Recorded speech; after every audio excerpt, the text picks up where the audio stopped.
L'Omnichord de chez Suzuki, car oui, Suzuki fait aussi des instruments de musique, est un synthé de 1981, successeur du Tronichord et version électronique de l'auto-harpe du milieu des années 20, qui est elle-même la version américaine de la sitar autrichienne. D'ailleurs, si vous voulez entendre de l'auto-harpe, allez écouter la reprise de Sea of Love par Cat Power, ça rocks. Enfin, ça rocks, ça reste du Cat Power quand même. Il y a eu 7 versions de l'Omnichord jusqu'au Q-Chord, mais aujourd'hui je vais m'arrêter sur l'OM27, le tout premier sorti en 81. Alors le principe de l'instrument est simple.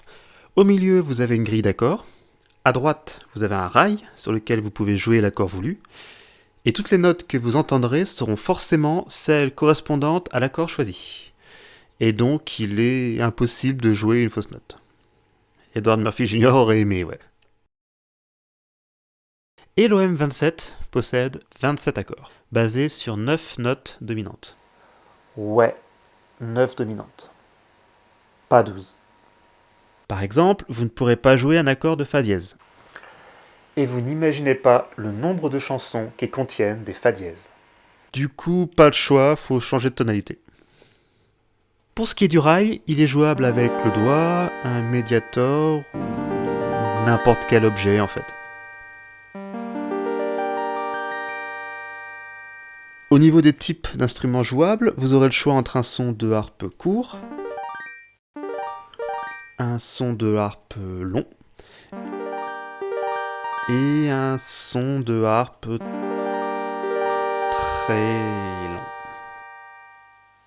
On peut régler le volume de l'harpe, de l'accompagnement et du rythme indépendamment les uns des autres, c'est toujours bien. Le bouton permet de ne pas devoir laisser son doigt sur la touche de l'accord, sinon ça coupe le rythme, l'accompagnement, aussi la harpe, donc tant qu'à faire, autant le laisser enclencher. Pour ce qui est des accompagnements, vous avez droit au nombre mirambolesque de 6 rythmes, et ce parmi les plus utilisés de la pop.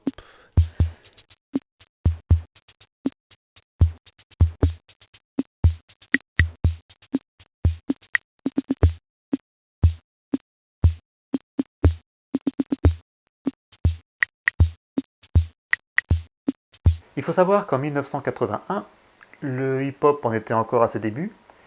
Et du coup, dans les synthés de l'époque, au niveau des rythmes, ils ont jugé bon de mettre des rythmes comme le foxtrot. J'ai rien contre le foxtrot, mais disons que faut savoir où l'utiliser quand même. Mais en préparant cette vidéo, j'ai par hasard lu la notice. Toujours lire la notice. Et j'ai vu qu'on pouvait appuyer sur 2 rythmes en même temps et obtenir un rythme composé.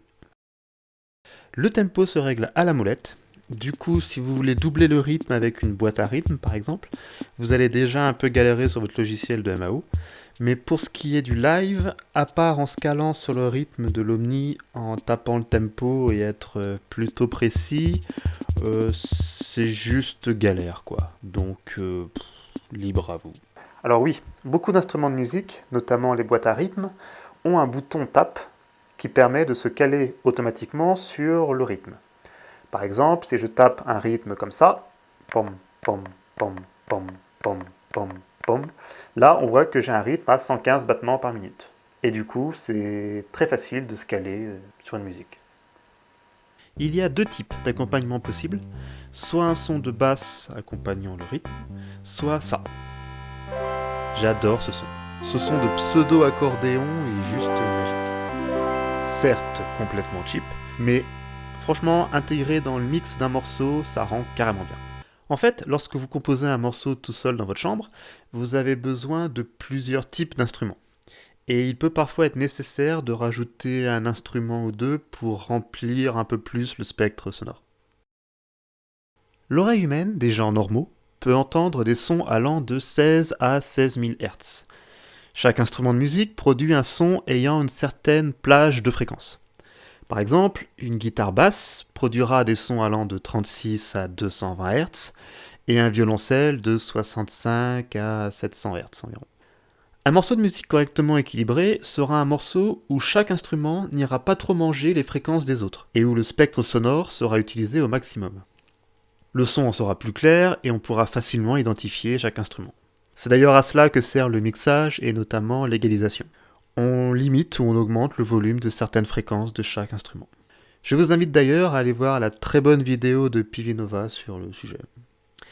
Et les synthés et autres instruments numériques n'ont eux pas de limite mécanique et peuvent techniquement produire des sons dans toutes les plages de fréquences. Ce que votre chien va détester. Et donc ce synthé qui ne ressemble à rien et que l'on voit que trop rarement en live a quand même été utilisé entre autres par lui, elle, lui, elle, lui, elle, eux et aussi eux, mais pas par lui. Ce qui en fait quand même un instrument idéal pour compositeur. C'est rapide à prendre en main, efficace et ça ne demande pas d'être un grand virtuose de la musique. Vous le trouverez essentiellement sur eBay, vu qu'à part le Q-Chord, il y a assez peu d'exemplaires en France. Merci à tous de m'avoir suivi. La prochaine vidéo portera sur le Casiotone VL1. En attendant, portez-vous bien et puis on se dit à la prochaine. Ciao ciao!